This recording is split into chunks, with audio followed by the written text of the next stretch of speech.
is a mentality that is like such a trap, which is, I've just got to get through this. How many of you guys are thinking that right now about this presentation? Okay, cool.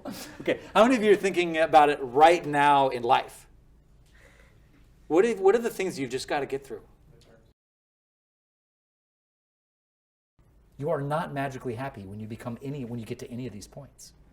So then you're a partner, and then you got to worry about getting clients and keeping them happy, and then you've just got to get through the next case and get through this next big deal that's going on. If you just get through this big case through the end of the year, then you'll be all right, right? And then where does it end? When you're 65? When you've retired? But guess what? All you've been practicing is not being happy. That's what you've been practicing. What you practice is what you have. So if what you've been practicing is, I get to be happy when this is over, that's all you're good at. And as soon as you retire, you'll find something else you have to get through. Your sickness, right? The leg that doesn't really work anymore until you die. Your whole life could be just getting through it if you want it to be. Okay, does that sound like really dire and horrible? You guys have these really like scared looks on your faces. And what I found for me is that in any given moment, there are myriad things to enjoy and be grateful for in any given moment. And so a lot of it's just my mindset. And if I'm relating to life as something that needs to be done and that's painful and difficult, that's how it will be. But I can also relate to life as like the wonder, what I started to notice when I was sweeping, right? So I'm sweeping in the monastery. All with this idea that my life was going to be magically happier. So the rat race is going for relief, and relief is not happiness. It just feels good for an afternoon. That's about it. And then the next day we wake up and life's still life. And it's like a question I'd love for you guys to look at. Because what happens in most of our psyches is that there's a voice beating us up all of the time. It's criticizing us over what we did and didn't do all of the time. And it's afraid, and it's telling us that we might be horrible or bad or evil, or that there's things that really we need to fix, right? And it gets really sneaky because that voice, we think it's there for our good.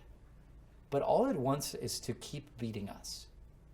And it doesn't care if we're miserable. So the invitation is to actually see what it would be like to not believe that voice, that you need to change anything. And what I imagine is that from there's all kinds of things you can change and transform about yourself. But it's not from being deficient or bad or needing fixing.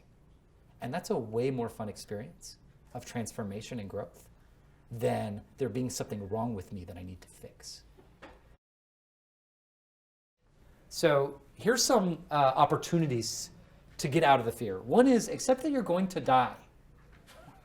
Which might seem crazy and like a weird way to get out of fear, but we get so afraid of doing anything wrong or messing it up that we don't do anything exciting or cool with our lives. And so my invitation to you is to just consider every day that like you are going to die. You can't get around it. So you might as well have a bunch of fun instead of worrying about messing up the stapler. With the going to follow other people's expectations, there's just a ton of shoulds. So you guys will see like all kinds of shoulds. Most of the speakers that come in here will be like, here's what you should do. Here's what you should do to be successful. We begin to believe them. We begin to choose based on that. And the problem is that many of those shoulds are not actually aligned with what you might really want for your life.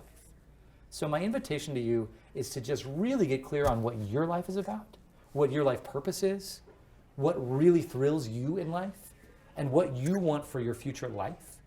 Get really clear on that now. This is like an amazing time in your life to decide what you want your life to be about so that those shoulds don't come in and change your course.